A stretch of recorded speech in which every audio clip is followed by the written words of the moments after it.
Châlons-en-Champagne, territoire de talents multiples. On va justement aujourd'hui vous montrer un petit peu les différentes facettes, autant que possible. Et là de suite, on a rendez-vous avec Élodie qui va nous parler des boutures. Alors Élodie, moi je résume, vous êtes agent des serres municipales. C'est bien ça, hein? Oui. Ok. Qu'est-ce que c'est qu'une bouture? Alors une bouture, c'est une plante qu'on prélève sur une grosse plante et qu'on multiplie. Ça sert, c'est une multiplication.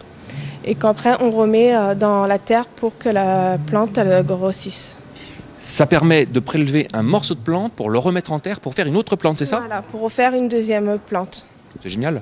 Alors une question, c'est une fois qu'on a fait une bouture, est-ce que derrière la bouture peut redonner d'autres boutures? Pas dans les médias, mais quand elle prendra une taille un peu plus grande, adulte, oui, on pourra en remettre encore des boutures, en faire des boutures. Alors là, je vois qu'il y a, je crois, deux formes de terreau qui sont ici. On a quoi ici? On a un terreau, un deuxième terreau, qu'est-ce que c'est? Alors celui-là, c'est le terreau à semis, qui est plus fin et plus léger. Et ça, c'est le terreau pour faire des boutures, pour faire des multiplications, qui est un peu plus lourd et un peu plus... Allez, ma dernière question. Qu'est-ce que c'est que ce drôle de tamis? Alors ça, c'est un tamis pour faire des semis. Donc ça sert à recouvrir les graines.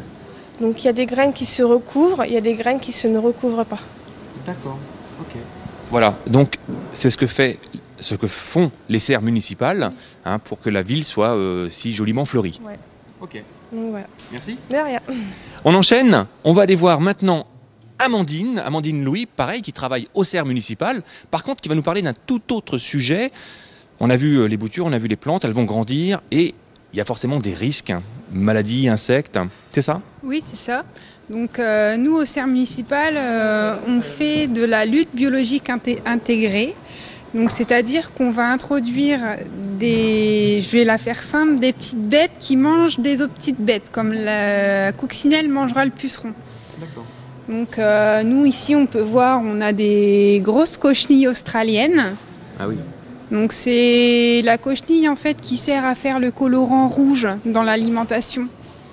Et donc ça peut être bien, mais nous c'est pas bien pour les plantes. Donc parce que forcément la cochenille, ça pompe toute la sève de la plante et ça l'affaiblit. Donc nous c'est pas notre but quoi. Donc on va introduire, donc par exemple pour la cochenille là, celle-ci c'est une sorte de petite guêpe.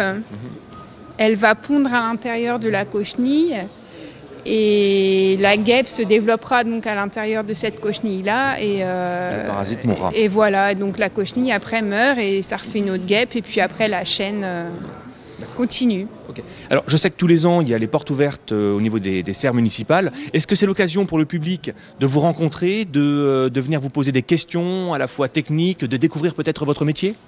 Donc oui, donc là les portes ouvertes malheureusement elles sont déjà passées. Donc il faudra attendre 2 ans pour avoir une autre porte ouverte parce que c'est tous les 2 ans. C'est tous les 2 ans, oui, c'est pas tous les ans. Donc rendez-vous dans 2 ans aux serres municipales. Donc elle se situe rue Stéphane Mallarmé. C'est sur la route de Sarry en direction du stand de tir. Il y a beaucoup de gens qui connaissent pas notre métier parce que nous, donc il y a une section production. Donc nous, on fabrique les bébés qui sont plantés ensuite dans la ville pour fleurir tout Châlons. Tout Châlons, et moi ça me va bien. Ok, merci Élodie, merci Amandine, dans le désordre, merci beaucoup. Et on enchaîne sur un tout autre sujet. A tout de suite.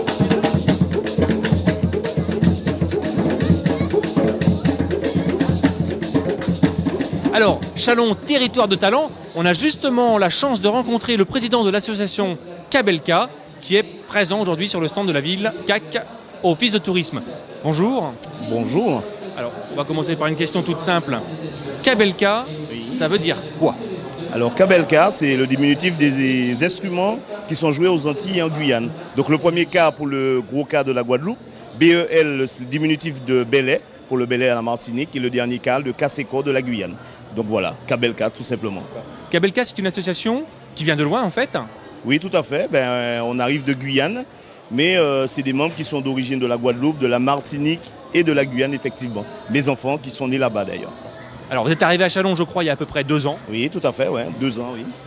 Vous êtes arrivé, vous avez réinstallé Kabelka sur Châlons-Champagne et vous avez eu la chance, nous avons eu la chance de vous voir intervenir sur la belle opération de Châlons, c'est Brésil. Comment vous l'avez vécu de l'intérieur?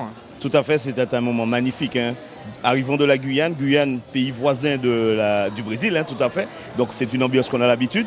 Donc pouvoir fêter ça ici à Châlons, c'était super, quoi. Donc ça nous a redonné du soleil au cœur. À la piscine, moment mémorable, la participation du public qui n'attendait que ça. Donc c'était super, super, super. Eh ben, je crois que c'est le mot de la conclusion, super. Merci. Merci. Au revoir.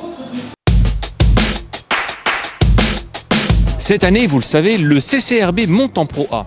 Nous avons rencontré pour vous Laurent Gaudré, directeur du CCRB, qui nous parle du passage de Pro B en Pro A.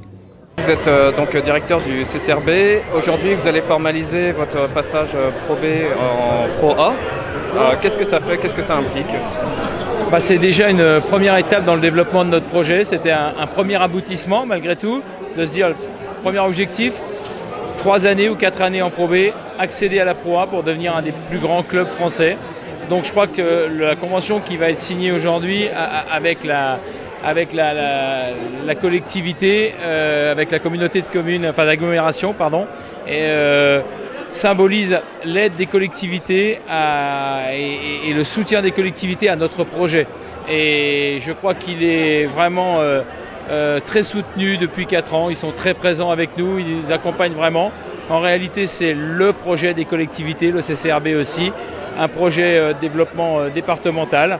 Donc effectivement, aujourd'hui, ça marque la fin d'une étape et le début de la seconde.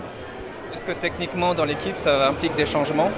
Oui, il y a forcément quelques changements puisqu'il y a des exigences supplémentaires qui sont liées à la Pro A et à partir de là, il faut y répondre si on veut continuer notre développement. Donc ça veut dire une équipe avec plus de talent, avec des qualités athlétiques aussi supérieures, mais c'est aussi du changement pour les spectateurs parce que c'est aussi beaucoup de spectacles, beaucoup plus de spectacles cette saison à venir à Coubertin et à Renétis.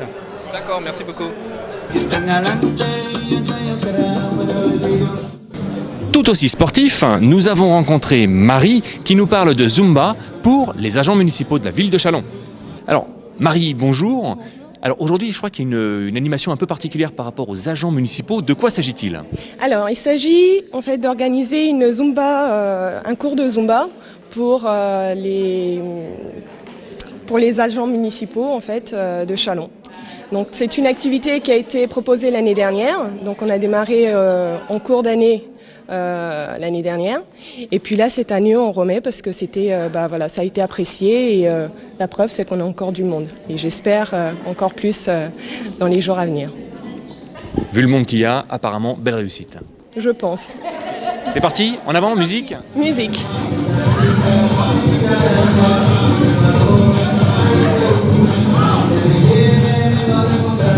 En conclusion, la ville de Châlons et son agglomération ne manquent pas de talent.